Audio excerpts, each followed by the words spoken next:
Assalamualaikum warahmatullahi wabarakatuh. Kami dari kelompok 6 Kimia Bahan Makanan. Di sini kami akan mempresentasikan hasil diskusi kami mengenai makanan yang bergizi. Adapun anggota dari kelompok 6 yaitu yang pertama ada Alvira Melinda dengan NPM 30, kemudian Dewi Sinta dengan NPM 52, yang ketiga ada Friska Della dengan NPM 04, dan yang terakhir ada Upit Nurjana dengan NPM 50. Adapun pokok bahasan yang akan dibahas pada materi makanan bergizi, yang pertama yaitu mengenai pengertian makanan bergizi, yang kedua yaitu fungsi makanan bergizi, yang ketiga kelompok bahan makanan bergizi, yang keempat karakteristik bahan makanan bergizi, yang kelima manfaat bahan makanan bergizi, yang keenam makanan yang bermanfaat bagi tubuh, dan yang ketujuh adalah membuat makanan yang bergizi.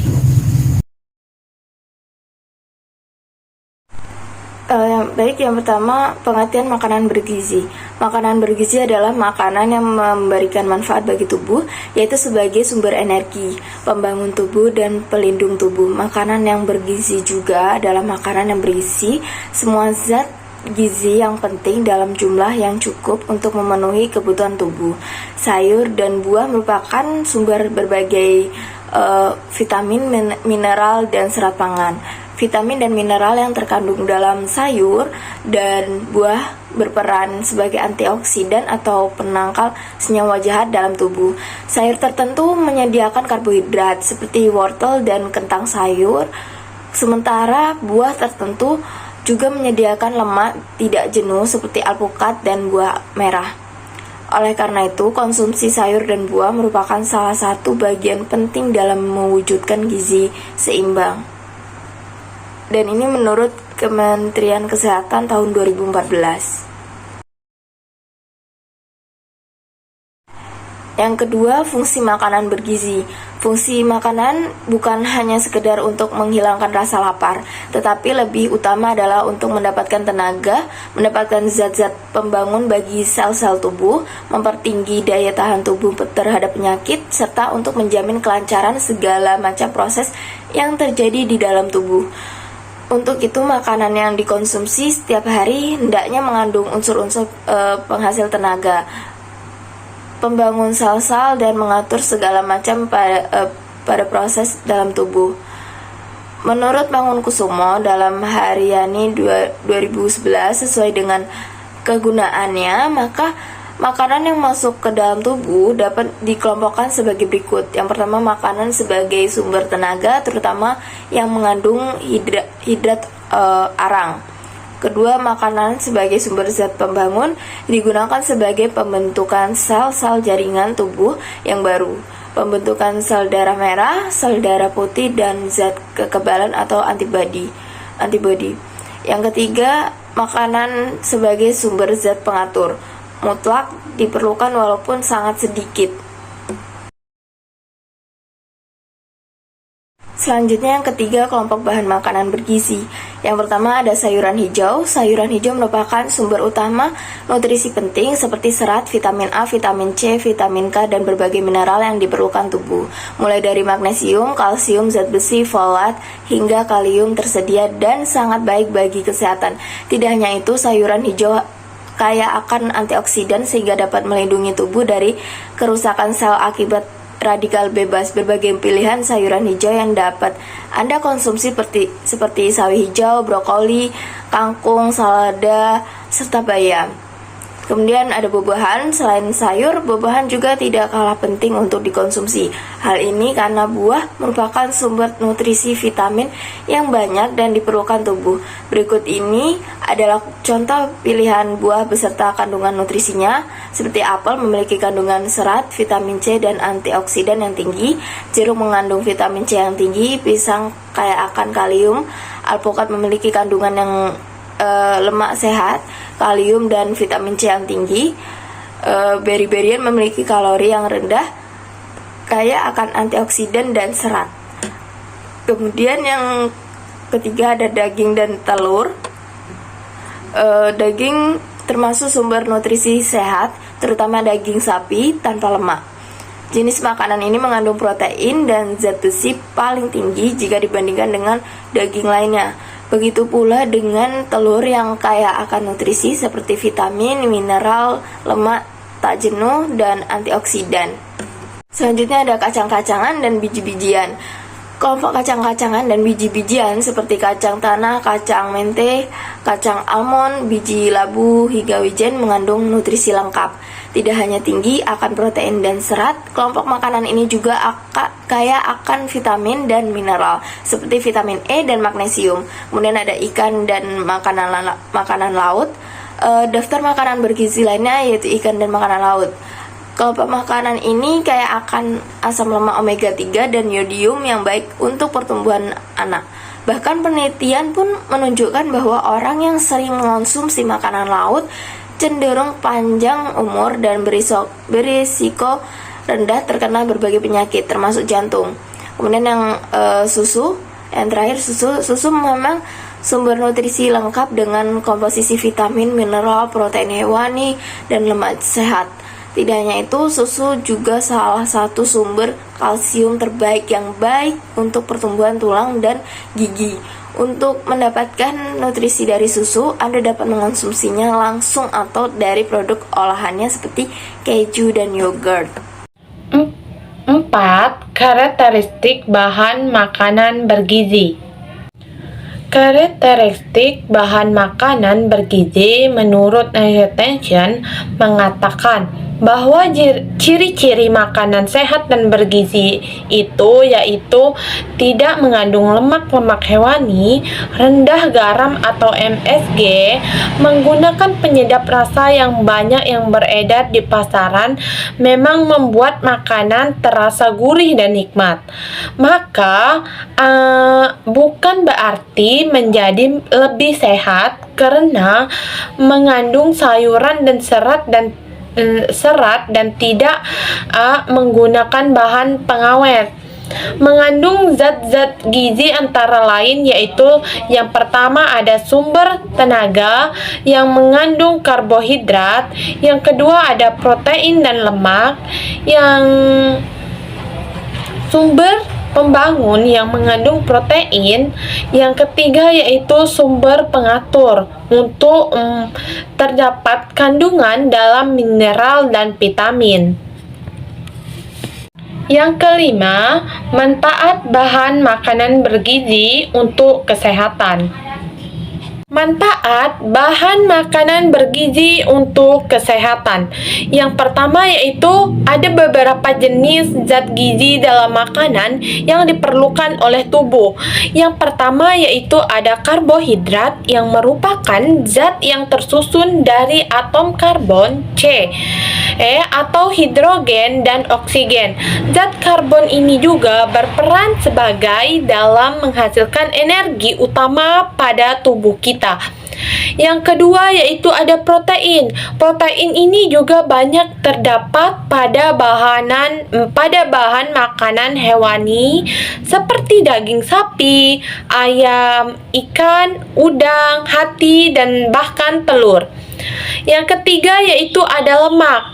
Lemak ini secara garis besar terbagi menjadi dua, yaitu yang pertama itu terbentuk padat pada suhu kamar yang telah ditentukan yang disebut sebagai lemak.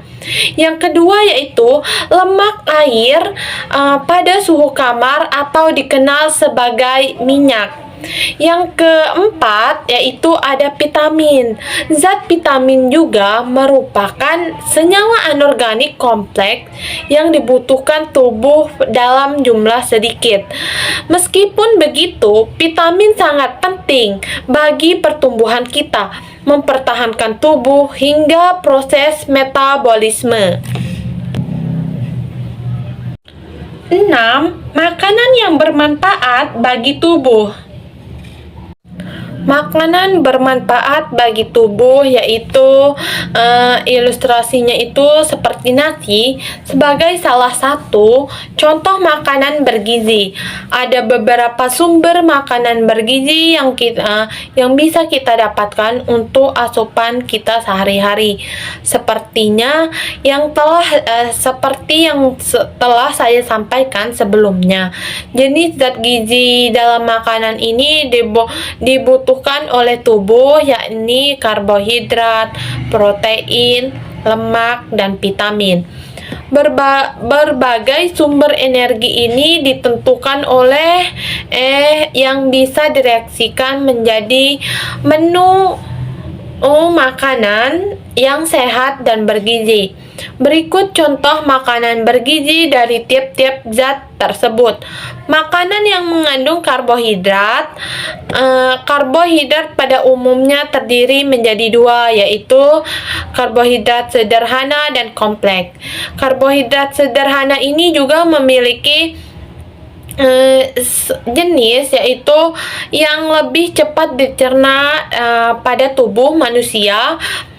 Contohnya seperti makanan yang mengandung karbohidrat ini seperti gula pasir, gula jawa, gula aren, dan sirup. Sementara itu, karbohidrat kompleks ini lebih lama dicerna oleh tubuh dibandingkan karbohidrat sederhana. Beberapa contoh makanan yang mengandung karbohidrat kompleks antara lain nasi, singkong, jagung, kentang, pasta, dan roti. Makanan yang mengandung protein tidak hanya bisa didapatkan dari makanan hewani, tetapi juga bisa melalui makanan nabati. Menurut buku yang berjudul Gizi, Olahraga, dan Kesehatan Karya, protein nabati ini adalah jenis protein yang berasal dari tumbuhan. Beberapa contoh yaitu seperti tempe, tahu, kacang-kacangan atau kedelai, kacang tanah, dan kacang hijau. Protein hewani adalah protein yang berasal dari hewan. Contoh produk makanan yang mengandung protein ini antara lain seperti daging, ikan, susu, dan telur. Makanan yang mengandung lemak termasuk gizi yang bisa bermanfaat, penghasil tenaga, atau melindungi sel-sel yang halus dan menghasilkan rasa lezat pada makanan. Setiap 1 gram lemak menghasilkan energi sebanyak 9,3 kalori. Dengan garis besar terbagi menjadi 2 lemak, yaitu 2 macam lemak seperti lemak hewani dan lemak nabati. Lemak hewani ini adalah lemak yang berasal dari hewan, contohnya seperti susu, keju, mentega. Lemak nabati ini adalah berasal dari tumbuhan seperti minyak, alpukat, dan zaitun. Makanan yang mengandung vitamin, yaitu vitamin merupakan nutrisi yang diperlukan untuk menunjang kinerja tubuh meski dalam jumlah yang sedikit. Kurangnya asupan vitamin dalam memperbesar risiko terkena berbagai penyakit. Dalam vitamin ini juga bisa diperoleh baik dari makanan nabati maupun hewani. Pada produk makanan hewani ini juga mengandung vitamin, misalnya seperti susu, kuning telur, hati, dan ikan. Oleh karena itu, makanan nabati ini mengandung vitamin antara lain sayur dan buah-buahan seperti tomat, wortel, bayam, brokoli, dan masih banyak lagi. Oleh karena itu, contoh makanan bergizi yang memiliki manfaat bagi tubuh, meskipun termasuk beberapa, sebagian makanan bergizi ada juga kriteria makanan yang sehat yang perlu diperhatikan sebelum mengkonsumsinya. Baik, untuk bahasan materi yang selanjutnya yaitu mengenai membuat makanan enak juga bergizi dan mengetahui kandungan bahan kimianya. Baik, untuk memenuhi kebutuhan nutrisi, tubuh kita juga memerlukan pola makanan yang bergizi dan seimbang. Adapun zat-zat makanan yang diperlukan oleh tubuh antara lain karbohidrat, protein, lemak, vitamin, mineral, dan air. Unsur-unsur makanan sehat adalah yang mengandung zat-zat tersebut. Berikut merupakan contoh dari makanan bergizi. Selain nasi sebagai makanan pokok, terdapat lauk pauk seperti tempe, telur, ayam, sosis, ikan, dan terdapat sayuran serta umumnya sebagai lalapan. Di sini kelompok kami membuat makanan yaitu yang pertama yaitu ada sayur, kemudian yang kedua ada tempe, telur, dan lalapan. Makanan di atas, makanan pada gambar bukan hanya enak, tetapi makanan di gambar ini juga dapat memenuhi kebutuhan nutrisi dalam tubuh. Adapun zat yang terkandung dan manfaatnya. Yang pertama yaitu ada nasi. Jadi nasi putih ini merupakan sumber karbohidrat utama yang menjadi makanan pokok di banyak negara, terutama Indonesia. Dalam satu porsi nasi putih seukuran mangkok yaitu 180 gram, setidaknya terkandung 50 gram karbohidrat. Meski kadarnya tinggi, karbohidrat dalam nasi putih lebih banyak terdiri dari gula dan pati ketimbang seratnya. Hal ini tentu harus menjadi perhatian penderita diabetes dalam mengatur pola nasi putih yang akan dikonsumsi. Selain karbohidrat, nutrisi lain yang terkandung dalam nasi putih antara lain vitamin B1, B2, B3, dan B6, serta protein, zat besi, fosfor, selenium, mangan, dan magnesium. Karbohidrat pada nasi memiliki peran penting dalam memberikan energi bagi tubuh. Ketika kita mengonsumsi nasi putih, karbohidrat di dalamnya akan dipecah menjadi glukosa yang kemudian akan diserap dan masuk ke aliran darah. Glukosa ini akan diedarkan ke seluruh tubuh sebagai bahan bakar, terutama bagi otak. Selain sebagai sumber energi, manfaat nasi putih juga bisa didapatkan dari kandungan nutrisi yang lain, yaitu yang pertama dari vitamin B1 atau biasa kita kenal dengan tiamin untuk membantu metabolisme karbohidrat. Kemudian yang kedua ada magnesium sebagai komponen penting dalam membentuk struktur tulang dan mengatur kontraksi otot. Yang ketiga yaitu ada mangan untuk membantu kerja otak, sistem saraf, dan enzim-enzim di dalam tubuh. Meski nasi putih ini kaya akan nutrisi, mengkonsumsi nasi putih secara berlebihan juga tidak baik. Salah satu resiko mengkonsumsi nasi putih terlalu banyak adalah terjadinya sindrom metabolik yang sering dikaitkan dengan penyakit jantung, diabetes tipe 2, dan stroke. Kemudian pada makanan yang kelompok kami buat itu yang kedua ada tempe, yaitu tempe ini sudah lama dikenal sebagai sumber protein yang murah dan mudah ditemukan. Ada banyak cara mengolah tempe dan salah satunya adalah digoreng. Gorengan tempe bahkan termasuk salah satu jajanan yang sangat dikonsumsi di Indonesia. Dalam 100 gram tempe terkandung sekitar 190-200 kalori dan beragam nutrisi sebagai berikut. Yang pertama yaitu 80-20 gram protein, kemudian yang kedua 8 gram karbohidrat, yang ketiga 8,8-9 gram lemak, yang keempat 1,4 gram serat, yang kelima 10 mg natrium, yang keenam 2,7 mg zat besi, kemudian 80 mg magnesium, 110 mg kalsium, 270 mg fosfor, dan 400 mg kalium. Tempe ini mengandung lemak sehat yaitu lemak tak jenuh tunggal. Jenis lemak ini diketahui baik untuk mengontrol kolesterol serta memelihara kesehatan jantung dan pembuluh darah. Selain nasi dan tempe, pada gambar sebelumnya juga terdapat telur. Telur ini dikenal sebagai sumber protein alami yang dapat ditemukan dengan mudah. Kandungan gizi telur cukup beragam dan meliputi banyak nutrisi seperti protein, vitamin, dan mineral. Karenanya selain mudah diolah menjadi menu makanan yang lezat, kandungan gizi dalam telur juga bermanfaat bagi kesehatan tubuh. Lantas, apa saja kandungan yang ada dalam telur? Yang pertama yaitu ada protein. Protein ini merupakan salah satu kandungan gizi yang berperan penting untuk kesehatan tubuh. Protein dalam telur mempunyai seluruh asam amino esensial yang diperlukan tubuh, termasuk dalam hal menjaga kesehatan otot dan tulang hingga memproduksi hormon dan enzim. Kemudian selain protein juga terdapat kalori. Pada sebutir telur, dalamnya mengandung antara 54 hingga 80 kalori, tergantung pada ukuran dan bagaimana cara mengolahnya.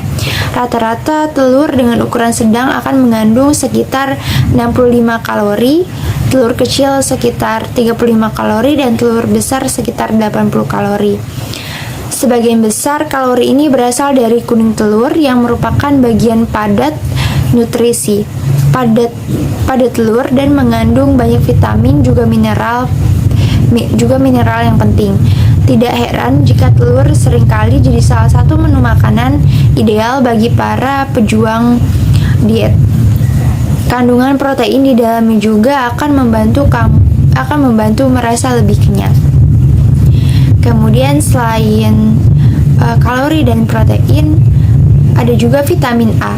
Jadi ketika kita mengkonsumsi satu butir telur setiap hari akan membantu memenuhi rekomendasi konsumsi vitamin A sebanyak 6%. Vitamin A sendiri bermanfaat untuk memiliki mata yang sehat dan menjaga sistem imun agar tetap sehat dan memfasilitasi pertumbuhan di dalam tubuh. Kemudian ada vitamin B2 juga. Satu butir telur mengandung vitamin B2 atau riboflavin sebanyak sekitar 15% yang dapat memenuhi rekomendasi konsumsi harian vitamin B2. Vitamin ini berperan penting dalam pengolahan protein, lemak, dan karbohidrat di tubuh. Ini juga memiliki peran besar dalam menjaga suplai energi di tubuh. Kemudian ada vitamin B12. Telur juga mengandung vitamin B12 atau kobalamin yang ketika dikonsumsi maka kebutuhan kobalamin harian sudah terpenuhi sebanyak kurang lebih 9%. Vitamin ini berperan penting untuk menjaga kesehatan sistem saraf dan sel darah serta membantu dalam proses pembentukan DNA dan dapat mencegah anemia. Kemudian ada vitamin B5. Pada satu butir telur sudah memenuhi harian vitamin B5 yang dibutuhkan tubuh sebanyak kurang lebih 7%. Di vitamin ini sendiri akan membantu tubuh untuk membuat sel darah merah, memproduksi hormon yang berhubung dengan stres dan menjaga kesehatan saluran pencernaan. Selanjutnya yaitu ada lemak. Sekitar 9% kandungan dari telur adalah lemak. Bahkan hampir semuanya terkandung dalam kuning telur dan kurang dari 0,5% terkandung pada putih telurnya. Lemak yang ada pada telur terdiri dari 38% lemak tidak jenuh tunggal dan 16% lemak tidak jenuh ganda. Sebutir telur berukuran besar mengandung 5 gram lemak yang meliputi sekitar 1,6 gram lemak jenuh, sedangkan sisanya adalah lemak tak jenuh ganda dan lemak tak jenuh tunggal. Kemudian yang keempat yaitu ada ayam. Daging ayam ini merupakan sumber nutrisi yang baik untuk kesehatan dan harganya pun terjangkau.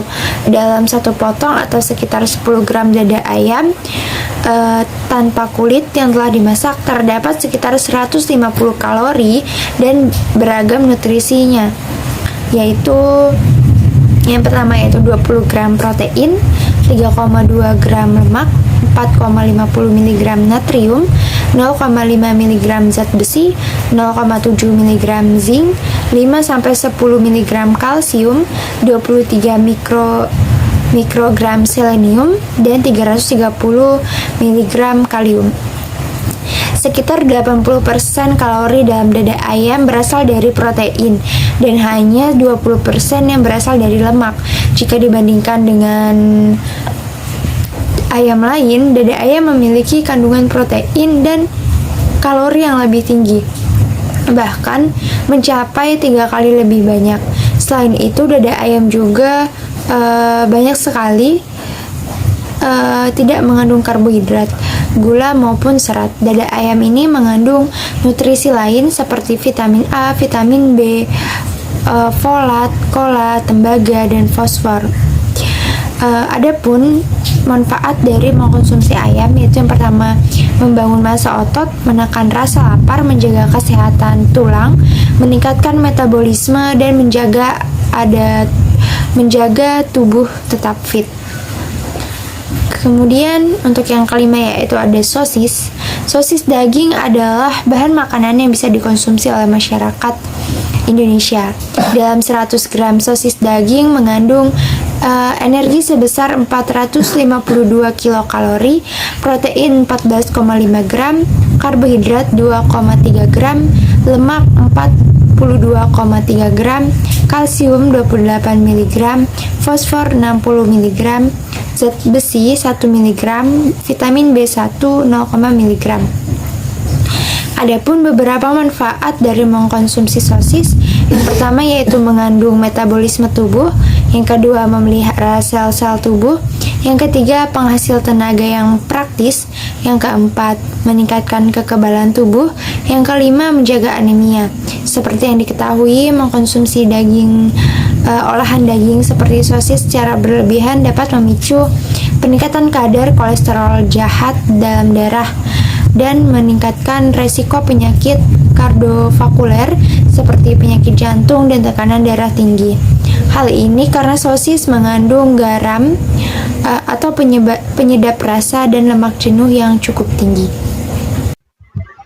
Yang keenam ada ikan asin. Siapa yang di sini masih tidak tahu ikan asin? Ikan asin adalah salah satu lauk makan yang banyak digemari oleh masyarakat Indonesia. Selain sambal dan kerupuk, ikan asin juga sering hadir menjadi pelengkap makanan. Dalam 100 gram ikan asin terdapat nutrisi sebagai berikut. Yang pertama ada energi sebesar 193 kilokalori, yang kedua ada protein sebesar 42 gram, yang ketiga ada lemak sebesar 1,5 gram, yang keempat ada kalsium sebesar 200 mg, yang kelima ada fosfor sebesar 300 mg, yang keenam ada zat besi sebesar 3 mg, yang ketujuh ada vitamin B1 sebesar 0,01 mg. Ada beberapa manfaat dalam mengonsumsi ikan asin. Yang pertama, baik untuk kesehatan gigi dan tulang. Yang kedua, membantu mempercepat penyembuhan luka. Yang ketiga, mencegah anemia. Yang keempat, menjaga sistem imun tubuh. Yang kelima, membantu pembentukan otot. Yang keenam, menjadi sumber energi bagi tubuh. Yang ketujuh, mencegah penyakit jantung. Dalam mengonsumsi ikan asin secara berlebihan, dapat menyebabkan tekanan darah tinggi dan mengganggu keseimbangan cairan dalam tubuh, karena ikan asin mengandung natrium yang cukup tinggi. Selanjutnya ada toge. Toge atau kecambah adalah sayuran yang berasal dari biji kacang hijau atau kacang kedelai. Walaupun ukurannya kecil dan harganya murah, toge mengandung beragam nutrisi yang sangat baik untuk kesehatan tubuh, seperti karbohidrat, protein, dan serat. Berbagai jenis vitamin dan mineral juga terkandung di dalam toge. Beberapa di antaranya adalah vitamin B1, vitamin C, vitamin K, asam folat, zat besi, kalium, dan fosfor. Tak hanya itu, toge pun mengandung beragam antioksidan, seperti beta-karoten, polifenol, dan asam fenolat. Ada beberapa manfaat mengkonsumsi toge. Yang pertama, melancarkan pencernaan. Yang kedua, mengontrol kadar gula darah. Yang ketiga, meningkatkan imunitas tubuh. Yang keempat, meningkatkan kesehatan jantung. Yang kelima, mengontrol berat badan. Selanjutnya ada bayam. Bayam yang sudah kita kenal, ada bayam yang berwarna hijau dan ada yang berwarna merah. Bayam merupakan salah satu jenis sayuran hijau yang banyak ditanam dan dikembangkan di Asia, termasuk Indonesia. Tidak hanya baik untuk orang dewasa, sayuran ini juga baik dikonsumsi oleh bayi, anak-anak, ibu hamil, hingga lansia. Bayam dikenal sebagai sayuran rendah kalori dan kaya serat. Ini menjadikan bayam sebagai salah satu pilihan sayur untuk diet. Selain itu, bayam juga mengandung beberapa nutrisi lain seperti yang pertama, ada vitamin A, vitamin B kompleks, vitamin C, dan vitamin E. Yang kedua ada magnesium, yang ketiga ada zat besi, yang keempat ada asam folat, yang kelima ada kalsium, yang keenam ada kalium, yang ketujuh ada antioksidan seperti lutein dan zeaxanthin. Adapun beberapa manfaat saat kita mengonsumsi bayam. Yang pertama, meredakan peradangan. Yang kedua, meningkatkan sistem kekebalan tubuh. Yang ketiga, mencegah anemia. Yang keempat, menjaga kesehatan mata. Yang kelima, menurunkan resiko penyakit kardiovaskular. Yang keenam, menjaga kesehatan kulit. Dan yang ketujuh, mencegah kanker. Yang selanjutnya yaitu ada wortel. Wortel merupakan sayuran berwarna orange yang banyak digemari karena rasanya yang enak dan manfaat wortel yang melimpah. Wortel bisa dimakan mentah, direbus atau digoreng, dibuat jus atau dibuat campuran puding. Kandungan yang paling banyak pada wortel adalah air dan karbohidrat. Wortel sedikit mengandung lemak dan protein, namun kaya akan vitamin. Salah satunya adalah vitamin A dalam bentuk beta-karoten. Kandungan vitamin lain dari wortel antara lain ada biotin, vitamin K1, vitamin B6, kalium, alfa-karoten, lutein, polyacetylene, dan antosianin. Ada beberapa manfaat dalam mengkonsumsi wortel. Yang pertama, dapat mengurangi resiko penyakit jantung dan kanker karena wortel kaya akan karoten sehingga aktif dalam perlindungan terhadap beberapa jenis kanker, baik kanker prostat, kanker usus besar, dan kanker perut. Yang kedua, dapat mengurangi tingkat kolesterol yang tinggi yang menjadi faktor resiko penyakit jantung. Yang ketiga, dapat menurunkan berat badan karena dapat mengenyangkan sehingga mengurangi asupan kalori pada makanan berikutnya. Atau bisa juga dengan menekan rasa lapar. Yang keempat, dapat membantu mengobati cacingan dengan mendorong cacing parasit keluar dari usus karena kadar seratnya yang tinggi. Selanjutnya ada soleng atau jagung muda. Jagung muda merupakan tanaman jagung yang dipanen dari jenis pohon jagung biasa, namun dipanen pada waktu lebih awal. Jagung merupakan tanaman yang bisa hidup dengan subur di negara seperti Indonesia yang memiliki iklim tropis. Di Indonesia, jagung digunakan sebagai tanaman pangan. Dahulu kala, manfaat jagung digunakan sebagai pengganti nasi. Bahkan hingga saat ini, di beberapa wilayah Indonesia, jagung masih menjadi makanan pokok masyarakat. Jagung memiliki rasa yang manis. Dalam 100 gram jagung muda, mengandung vitamin B1, vitamin B3, karbohidrat, serat, kalsium, fosfor, kalium, tembaga, zat besi, seng, B-karoten, dan mineral. Adapun beberapa manfaat dalam mengonsumsi jagung muda adalah yang pertama, menurunkan berat badan, yang kedua, melancarkan proses pencernaan, yang ketiga, mencegah penyakit diabetes, yang keempat, menjadi sumber energi yang sehat, yang kelima, mencegah penyakit Alzheimer, yang keenam, meningkatkan kekebalan tubuh. Yang ke-7, memperlancar sirkulasi oksigen di dalam tubuh. Yang ke-8, menyembuhkan infeksi. Yang ke-9, mencegah tekanan darah tinggi. Yang ke-10, mempercantik kulit. Yang ke-11, mencegah terjadinya kelahiran bayi cacat. Yang ke-12, menurunkan kadar kolesterol jahat. Yang ke-13, mencegah kerusakan paru-paru. Dan yang ke-14, meningkatkan daya ingat.